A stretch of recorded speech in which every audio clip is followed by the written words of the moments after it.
Hi, and welcome to this edition of the Photo Estate News with Pixologie. Today we're going to talk about something that affects every one of us, and it's mostly cloud-based. And every single time I talk with people about their photos, and the same for Molly, they ask questions about that cloud thing. Is it good? Is it bad? Should I use it? How should I use it? So we're going to talk a little bit about some of the pros and cons of what everybody is familiar with, and that's Google Photos. So I'm going to have Molly start with an unusual find that's a little bit different than what you might have been used to in our episodes. Well, the other week I was helping a friend from my church figure out how to print a picture from her computer. And I asked her, how was she accessing her pictures? And she's like, well, I go to my Picasa. And I said, Picasa? Are you still using Picasa? I thought that was long gone. And she said, oh yeah, I go into it now and then when I want to print my pictures. But she was struggling with how to crop the picture, and it just wasn't working for her. So it kind of led us to the topic for our show today on where it all started for Google and pictures. So Picasa started back in 2001, and Google acquired it, I think, somewhere in the early 2000s. And people used it for years and years. It was a way to view the pictures on their computer. And to this day, there are a lot of people who are using Picasa yet. And that is apparently not as unusual of a find as I thought. If you have Picasa on your computer, put it in our comments below. We'd love to know how many of you still have it. Anne's going to talk about what Picasa was phased out and what came in. So Anne, take it from there. Well, what happens with a lot of these different programs and companies over time is they try something on for a while, they use it, and then they move to something new, and Picasa was no different. Google worked with them up until 2016 when they said, no, we're done with that, and we're now going to have a Google Photos app. And if you have an Android phone, you're very familiar with that because the Google Photos is the little logo that you see for your photos. However, Google also has Google Drive. And if you've got kids in school at any level, you've probably gotten familiar with Google Drive, where they keep their documents and interact with their teachers.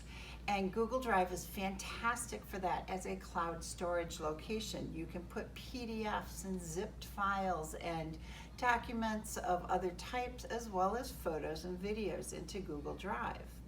You can't put all of that into Google Photo. Google Photo is specifically for your photos, your videos, and your GIF files. So if you have audio files or you have documents that you partner with them, then everything has to move to Google Drive. And they do not exactly communicate easily. It becomes a bit of a tech challenge to keep things moving back and forth smoothly. Being able to view your photos in Google Photo is one thing, but moving them into Google Drive is a whole different category, and they don't organize easily, and they're really a bit of a challenge to be able to work with. So when you start getting to that point of, should my photo collection live there, it requires a level of tech knowledge that you may not want to address. So many things need to be done manually, need to be monitored, and need to be worked with to see if that's going to keep going for you. So Picasa went away, became Google Photos, which is not the same program as Google Drive, although they both have cloud storage. One is a storage site, one is a syncing site. You start to understand why this can be very confusing. So I'm going to let Molly take this and kind of relate it to why Google Photos is a bit of a concern to us when we talk about photo estates.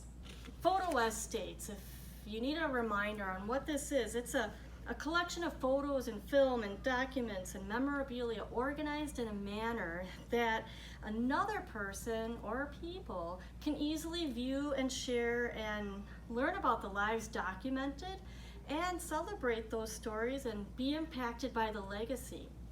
Now, if you use Google and you use it routinely and regularly and have a system, more power to you. We have lots of people out there who have a system for their photos, but there's a lot of people who are trying to figure out what to use. And with Google Photos and Google Drive, Anne has already touched upon how it can be challenging for people. So if you have audio in your family, we have had people with reel-to-reel audio of their wedding ceremony, of music recorded. That can't be stored in Google Photos, which is where it's easier to look at things that tell you about your family memories. So then we have to talk about Google Drive. And I don't know, when Anne was talking about how those two work together, if your eyes were glazing over, don't worry. Lots of us really try to avoid that complicated system. We think there's a better way. There's other programs out there that might be more useful. We also want for photos and videos in your documents, those certificates from high school and college graduations, and maybe even little yearbook documents that you put together, things like that from the past. You want to be easily able to look at those as well, and Google Photos isn't the right place for it, and Google Drive is harder to use. So photo estates, we aren't thinking that Google is the correct answer for it, but we've got a really good client story that Anne's going to tell you about to give you an example of why something out there better exists. So for our client story today, that would be me and my husband Scott. And we are a mixed marriage. My husband uses an Android phone and I use an iPhone. So we operate on totally different systems. And if any of you out there have experienced that or have made the choice to try and go back and forth between an Android and an iPhone, you understand that there's a lot of things that just don't communicate well between the two of them. Well, one of the problems that we were having is I would set up my phone so that I did have iCloud as a backup, and I had other storage options as well. And what I found is that by changing from iCloud backup directly to Forever as my backup source, my photos went there so effortlessly and were organized so easily, and they didn't have the same kind of restrictions that I found in iCloud, that was a good choice for me. But then there was my husband's photos. And because he spends an immense amount of time with our grandsons, especially our 6-year-old grandson, Micah, he takes a lot of pictures. In fact, today he was spending time with them. I'm sure there are pictures on my phone right now. The reason they're on my phone now is that we found that Google was not the right resource for us. And I had a number of concerns about Google, about the privacy and the fact that so much of the advertising is built around what they can see in your photos and your usage, and you get ads based around what you've got. We've joked about the fact that they see the type of ketchup you have and that's the next ad that you see. I don't know, it might not be that specific, but it certainly seems very troubling to me. I want to maintain ownership of my photos, and I especially want to protect my grandchildren from being their photos easily used on the web. So I needed a way to see my husband's photos that was not Google. The second problem that we had was that he would take photos and take video, and then he would come to me and say, my phone's full. Now, I have a problem with that because it makes me look bad as an organizer and an estate planner when my own family can't access their photos because their phone is too full. So we set Scott's phone up to also back up to our Family Forever account. And what that means is the photos he's taking right now, when we get done with this episode, I can go see on my phone. They are backed up in triple redundancy with Forever, who does guarantee privacy, who does guarantee that they're going to keep them there for our lifetime plus 100 years. And it does allow us to know that even after we're gone, unlike Google, who says once you don't have a Gmail account, there's no reason for them to keep your stuff stored, Forever will keep it forever. So our solution for our family has been to put our family photos into Forever and to link our phones to that account so that, like I tell so many of our clients, if you can't go home today, are your photos safe? And as you may have read in our recent newsletter, Molly could say that despite a family flood in their basement and a number of things that had to be thrown out, including a lot of carpeting, her family photos were safe. And that is why, for us, Google isn't our solution, but Forever is. Just something to keep in mind, whether you use Google Photos or some other photo storage or Forever, you need to keep in mind that sometimes the services change. And that's what our In the News segment is going to be about today. Earlier this summer, Google Photos actually temporarily disabled images being saved and backed up from Facebook and messaging apps. And they did this because they wanted to conserve resources for the response to the COVID outbreak.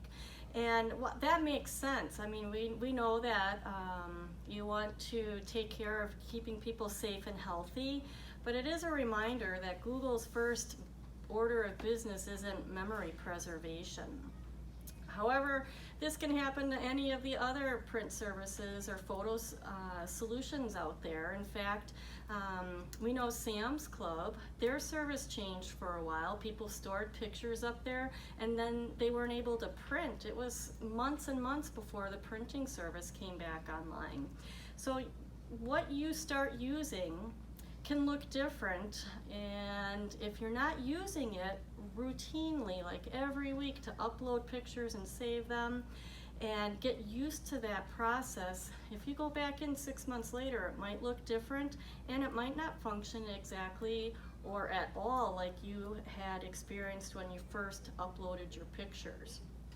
So that's in the news. You can search for other things that go on, changes that happen, and companies go in and out of business. So you need to really keep a track of your photos and the backup that you have for them. This leads to a really good story, or bad. So our tale today from the web is a cautionary tale, and you may have heard some of this before, but I just think that it's worth repeating. Earlier this year, David Murphy, who is a weekly columnist on technology, shared a story from one of his readers. And it reinforces the whole statement that Molly made: you need to be in there regularly. I'd love to say I spend 15 minutes a day organizing and curating my pictures, and I'm not there yet, but it's not a bad goal. So if you're not in your account regularly, here's what can happen. The client, or the lifetime reader, Catherine, wrote she forgot her Google account password.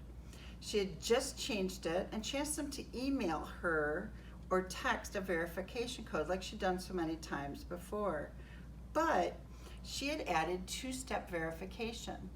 So if you don't have the same email address that you started with, or if you don't have the same phone, sometimes your two-step verification won't work.